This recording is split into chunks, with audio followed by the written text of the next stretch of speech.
महेंद्रगढ़ के गांव डालनवासा निवासी एक विवाहिता की संदिग्ध परिस्थितियों में मौत हो गई।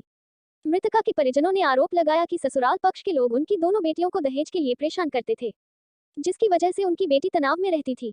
तनाव की वजह से बीमार रहने लगी और उसकी मौत हो गई। मृतका के 16 दिन का एक बेटा है। पुलिस ने मामला दर्ज कर कार्रवाई आरंभ कर दी है। गांव डालनवास निवासी एवं मृतका के परिजनों ने पुलिस को दी शिकायत में बताया कि 4 नवंबर 2022 को उसने अपनी बेटी संसार और प्रियंका की नारनौल निवासी मनीष एवं नरेंद्र से की थी। उसने बेटियों की शादी में हैसियत से अधिक दान दहेज दिया था। शादी के कुछ दिनों बाद से ससुराल के लोग उनको दहेज के लिए परेशान करने लगे। कई बार नारनौल जाकर उनको समझाया भी गया, लेकिन उसके बाद वो फिर परेशान करना शुरू कर देते। 23 जुलाई को उसकी बेटी ने फोन किया था कि ससुराल पक्ष के लोग उसके साथ दहेज के लिए मारपीट कर रहे हैं और उसको पेट में भी दर्द है। सूचना मिलने पर वो नारनौल गए तो बेटी को अस्पताल में एडमिट करवाया। उसकी दोनों ही बेटियां 7-8 महीने की गर्भवती थी।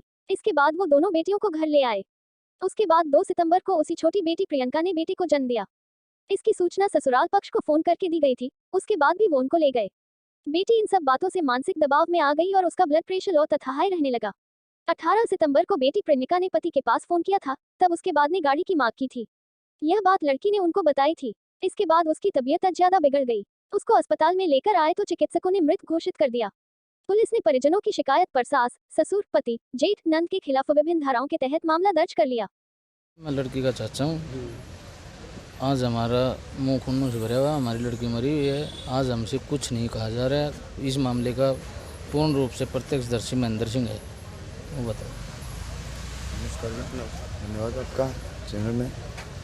सर, मेरा साथी है, इसकी भतीजी थी जो सज्जन सिंह खड़ा है। इसकी 2 लड़कियां थी। 11/4/2022 को इनकी शादी नारनौल में की थी। इसने गरीब आदमी होते अपनी हैसियत से ज़्यादा दान दहेज का था, परंतु आज के समाज में एक ये बुराई चली हुई है, क्योंकि दहेज के लोग भी हैं, वो बाज नहीं आ रहे। इसने फिर भी अपनी समझदारी दिखाते हुए लड़कियों को 2 बार पंचायत लेके, जिसमें मैं भी शामिल तक गए थे। उसके बाद पिछली 23 जुलाई को बच्चियों को मार पीट के हॉस्पिटल में छोड़ के वो आदमी फरार हो गए।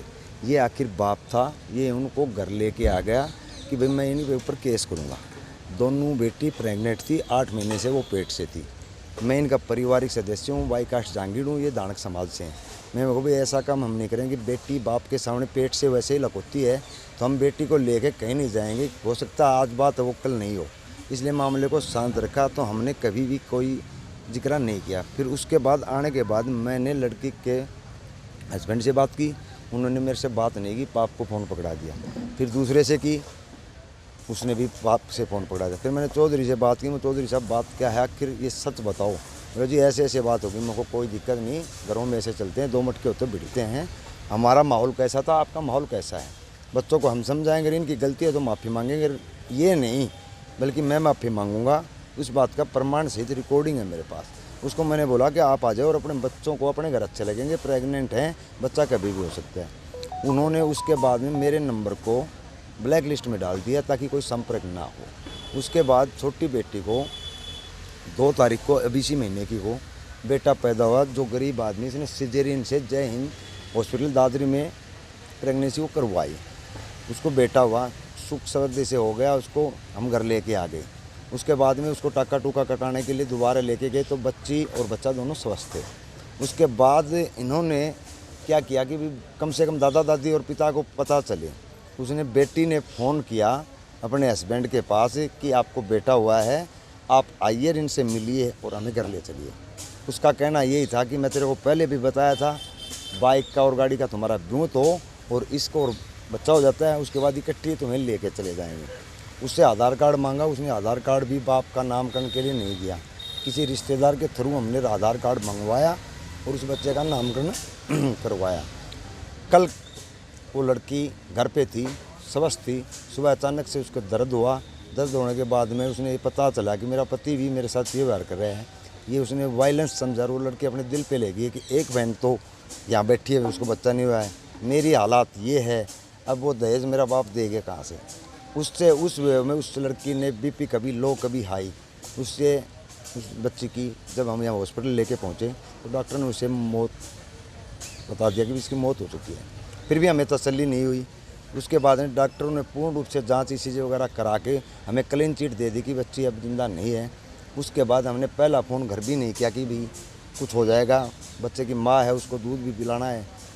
मैंने खुद अपने फ़ोन से 39 बार ससुराल पक्ष के अलग अलग नंबरों पे फ़ोन किया। 39 बार जाके 40वीं बार में मनीष ने नरेंद्र कुमार जो छोटा दामाद है जिसके छोटी प्रियंका लड़की ब्याह रखी थी, उसने फ़ोन उठाया। मुझे बेटा ऐसे ऐसे है, आपकी वाइफ की मौत हो चुकी है और हम सरकारी अस्पताल में हैं। ने बोला अंकल मैं घर पहुंच रहा हूं और हम चलते हैं। उसने मेरे को सही संतुष्ट जवाब दिया। उसके बाद उसके पिताजी से बात हुई तो उसने मना कर दिया कि मेरा बेटा दिल्ली है और वो आएगा जब हम आएंगे। उन चीज़ों की सारी मेरे पास रिकॉर्डिंग है। दहेज के लोभी थे, टोटल वायलेंस है। दोनों बेटियों को घर पे बैठा रखा है, इसने डिलीवरी कराई है। एक बेटी आज भी हॉस्पिटलाइज है जिसको बच्चा होना है, उसने ये किया जी। तो हम तो ये चाहते हैं कानून से और सभी गांव के यहाँ खड़े लोग दहेज लोभियों के अपनी लड़की का रिश्ता नहीं करें, चाहे भूखे हों सुख हो।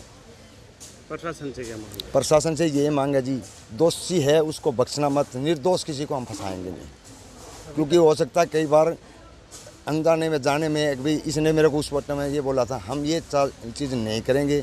जिसने जिस जुर्म किया उसकी सज़ा उसको अवश्य देनी चाहिए। पुलिस क्या कार्रवाई कर रही है? पुलिस ने हमें जब यहाँ आए तो पुलिस ने हमसे संपर्क किया कि यहाँ डॉक्टर का रुका गया है, बात क्या है। जो बात मैंने आपको बाइट में की है वही बात मैंने उनको बताई और लिखित में दी। उसके ऊपर उन्हें हमें पता नहीं उसने क्या कार्रवाई की है क्या नहीं की। उनको बुला रखा था, पूछताछ कर रखी है, पूछताछ जारी है और पुलिस और पोस्टमार्टम रिपोर्ट में जो आएगा वो सामने वो बता दिया जाएगा। जैसे कि सुनने में आ रहा है रात में भी झगड़ा हुआ है। नहीं, रात में झगड़ा ऐसे नहीं हुआ जी। रात को मैंने खुद फ़ोन किया था कि चौधरी हम हिंदू समाज से बिलोंग करते हैं और ये बच्चों को आप ले जाओ। हम ये मानते हैं भाई अपनी बेटी पैर से डोली उठ के जाए, अर्थी ना उठे। इसलिए उसने चौधरी को मैंने फ़ोन किया तो चौधरी ने मेरे को अपने बच्चों को और अपनी मिसेज को लेके आ जा। वो उनको न लेके और 2 अड़ोस पड़ोस के लोगों को और अपने बेटे को झगड़े करने की नीयत से आया। मैं उधर साइड में खड़ा हुआ था, सज्जन सिंह और रमेश यहाँ बैठे थे। उन्होंने 1-2 बार बात करी वो झगड़े पे उतार हुआ गया, उसके चोट चाट मारी जिसमें मैं भागा तो जिसमें मेरा मोबाइल आपके सामने है जो फूट गया। फिर मैंने उनका छुटाव किया। मैंने 112 पे रमेश के पास से कॉल करो, एक PCR आई। उन्होंने कहा भाई आपका चोट लग रही है, हाथ नहीं उठ रहा, आप एडमिट हो जाओ। वो रात को एडमिट हुए। अब सुबह डॉक्टर साहब को बोला कि भी इसकी बेटी की मौत हो चुकी है, इसको दाह संस्कार भी करना है, दवा लिख के इसको घर करो, आराम की ज़रूरत है, जब उसको छुट्टी। ठीक। हाँ, आज आपने पोस्टमार्टम करवाया है, क्या मामला था? ये मामला था जो डालनवास गांव की लड़की थी, नारनौल में शादीशुदा थी। तो नारनौल के अंदर में इसकी जो है प्रियंका नाम की लड़की थी, ये इसके फादर का नाम सज्जन सिंह था। सज्जन सिंह ने FIR दर्ज करवाई है। इन्वेस्टिगेशन के अंदर में इनके सास ससुर वगैरह के खिलाफ हमने FIR दर्ज कर ली। इन्वेस्टिगेशन अभी जारी है। अभी इन्वेस्टिगेशन के सामने जो तथ्य आते हैं उसके बाद मुझे उनकी कार्रवाई मामला दर्ज मामला दर्ज कर लिया है और अनुसंधान जारी है।